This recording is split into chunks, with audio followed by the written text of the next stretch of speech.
Beloved, welcome back. I am in the mood for a furious rant. I'm feeling particularly salty today. I shared a dank meme that I think went over the heads of a few of you, especially our boomer friends, and this is it right here. And I'm going to explain it because this sums it up perfectly in the problems that we're having. So what you have here on the left is you've got an old boomer that says she's the boss. And he's giving this advice to his son, and his son is just parroting it, happy wife, happy life. As if the whole goal in life for a man is to cater to and to make a woman happy. But then you have the Chad. You have you and you have me. The one that wants to break this poisonous teaching, this wrong-headed thinking, wants to break that cycle and get back to the way things, the natural way of living. He's shielding himself from this terrible boomer advice. And what is his prodigy saying? Someday you'll lead a woman to God. Lead your woman as God leads you. You know, God made man in his own image. And when he saw that man was alone, he knew that it was not good for man to be alone. And so he created Eve, who was to be a helpmate.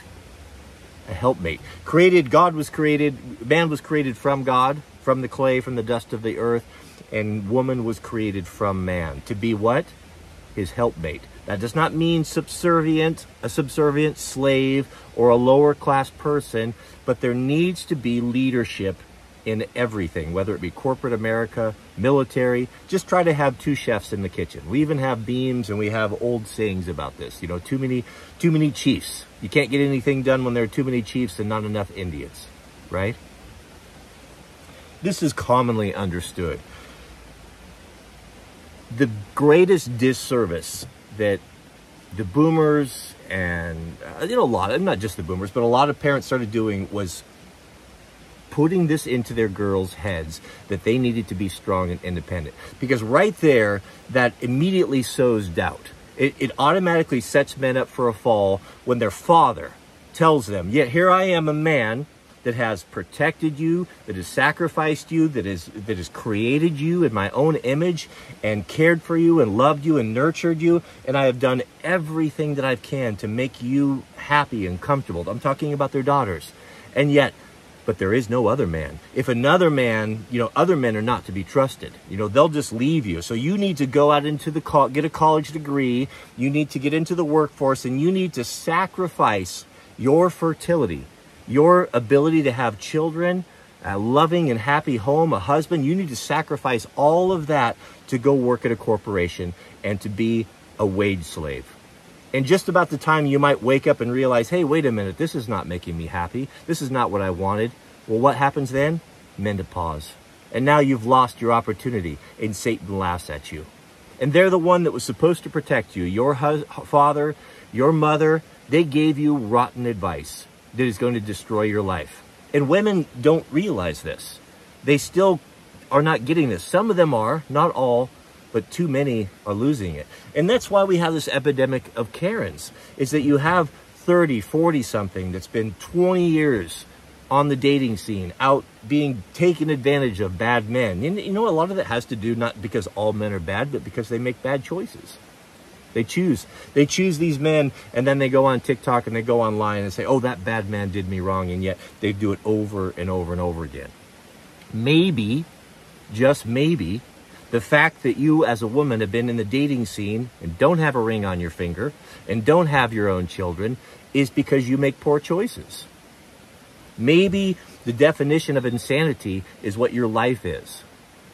But even after 20 years, I even see 30 years out dating, still women 50, 60, still dating, still looking for Prince Charming, and it's over, and they can't see it.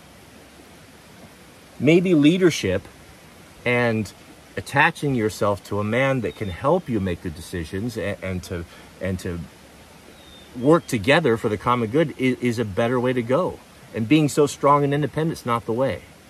And furthermore, to add on this, for those of you women who are saying that there aren't any good men out there and that they're all narcissistic and they're all of no value and they're not masculine, they don't have skills and they're no different than a woman. Well, over half of them have been raised by you. You either chose poorly and the man left, knocked you up, or you intentionally got yourself pregnant, hoping that if you trapped a guy that he would stay with you when he was never intending to because you were dating above your league. There's many different reasons. And so over half of you have raised these men that you hate. You've raised them without a man in your house. You've raised them, and now they're broken. Now they're feminine. And now they don't have anything.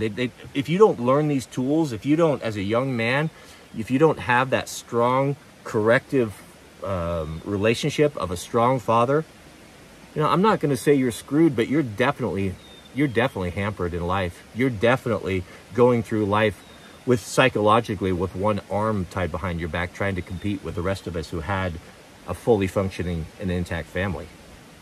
You know, it sucks. I'm sorry, life's not fair. That's just the way that it is.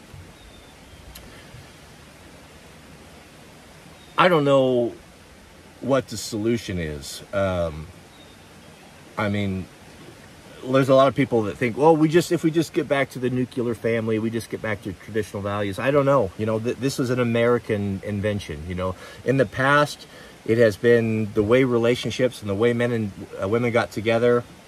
It was very different than the American way. I don't know. I don't know. It's just, this is just the tip of the iceberg. The suicide rates, unaliving the men, the depression problems, the animosity between the sexes is just getting worse and worse and worse. And if we keep doubling down and keep following these broken lessons that we were learned from wrong-headed parents, we're just going to be repeating the same mistakes. So I think that I don't know. I guess what I'm trying to say is we need to have a dialogue and a conversation about this. Our women need to come to the table, and they need to own what they've done as well. And I'm not saying men are perfect. There's plenty of blame to go around. But I think we need to look at these memes because they really speak. I guess what I want to say, I'll close with this. I'm starting to spiral here. Don't cling to the traditions. They weren't that great.